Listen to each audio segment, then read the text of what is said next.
Consciousness that we exhibit to a good degree at this point reflects the nature of the interaction we have with European people. And one of the major objectives of European people is to manipulate and control the consciousness of African people. And through their manipulation and control of the consciousness of African people, divert that power, which ordinarily would be the power of African consciousness, to their own use, and increase their prosperity and power thereby.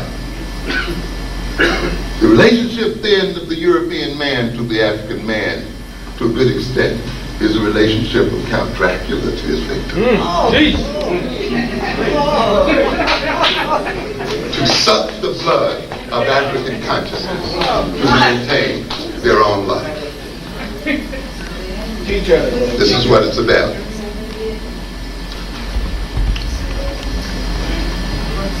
Let's be a little more concrete. I see consciousness as being composed of at least three elements: contents, and what I call instrumentalities, and directional organizational factors. What do we mean here? Consciousness contains things: knowledge, perceived knowledge, beliefs, opinions, our conditioned emotions, our conditioned behavioral orientation, our perception of ourselves, our worldview. Consciousness also has in it our unconscious drives and motives. We are driven by things we're not even aware of. That's a part of our consciousness and the moods we are in. Consciousness also contains what I call the methods of information processing. See, it's not enough just to have knowledge and facts and beliefs and have them exist in your mind. That's sort of a static type of thing. You also now must find some way of using the contents of your mind. And you put them to use by processing them through using the instrumentalities of reasoning and thinking. You think about what you know.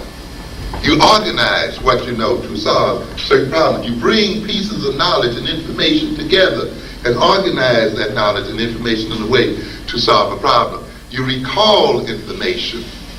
You act in terms of what you believe. You use logic, critical analysis, deductive reasoning, inductive reasoning. All of these are means by which we work on knowledge and information and work on our perception of the world as we see it. Analogical thinking, conceptual thinking.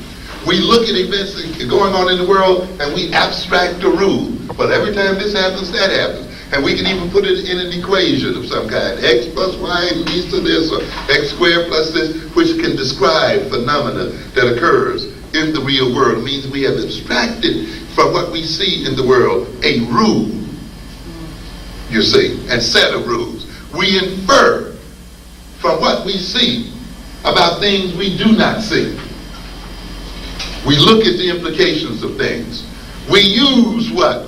Intuition and so forth. All of these are the instrumentalities of consciousness, are the means by which consciousness operates on what it knows, what it remembers, what it perceives, what it even does not know, in order to achieve certain ends at certain points.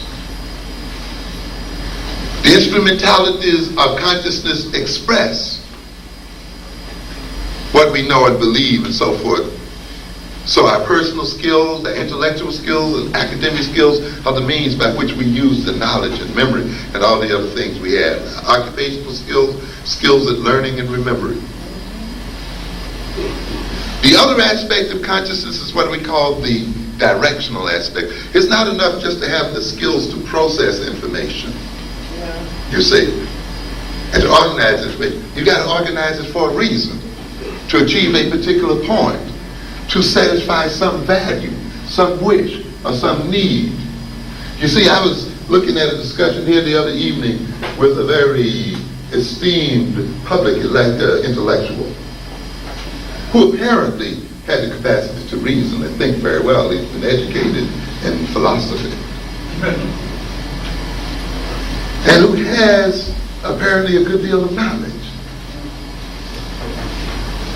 They were supposed to be talking about alternatives to black problems and black leadership.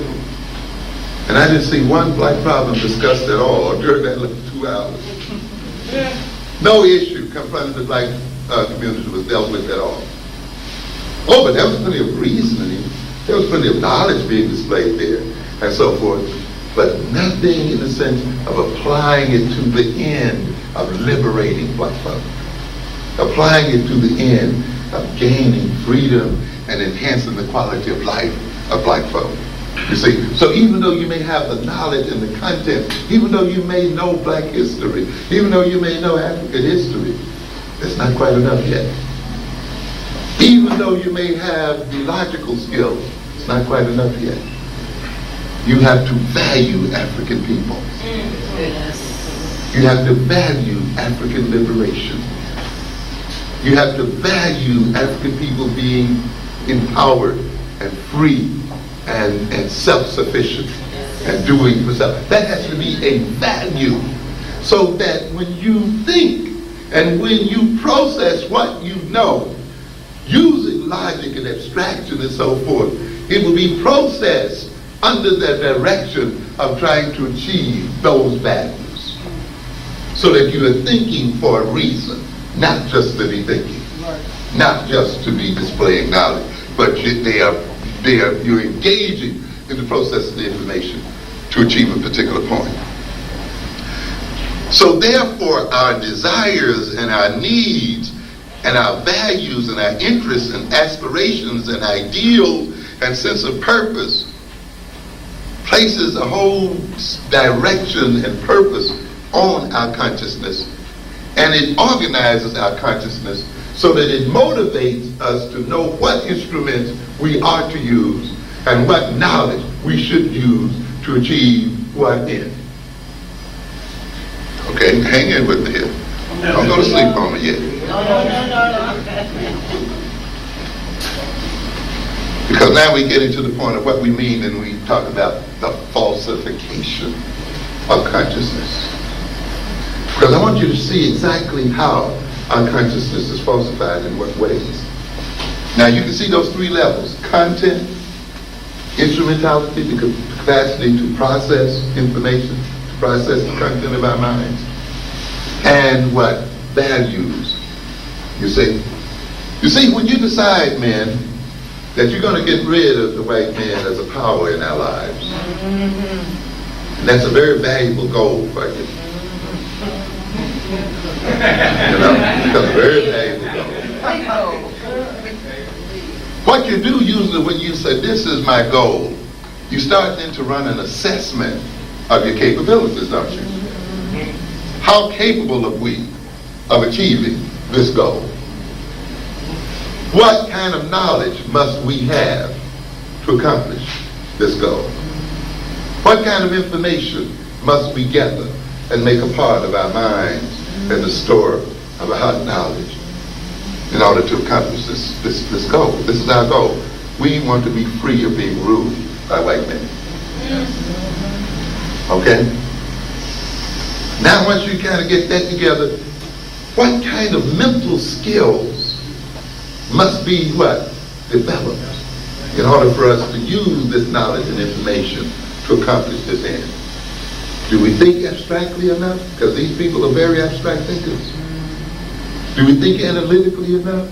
Because their hallmark is analytical thinking, isn't it? Do we think conceptually enough? Because we got to do what? We got to outsmart them. We got to outthink them. You see? And when we look at ourselves and say, well, our thinking skills are not what they should be and not up to that task, then we recognize we got to go to thinking school, haven't we? We got to go where? And learn and develop. See, that's what a value will do for you. It will say, look, if you want to get this, you better sharpen up this skill, you better develop that skill. Do we know how to sit down with other men for 2 or 3 hours or 4 or 5 hours and really think and plan together? Do we know how to stay focused on the subject matter so that we can get something done? Can we subdue our egos and so forth long enough to solve the enterprise?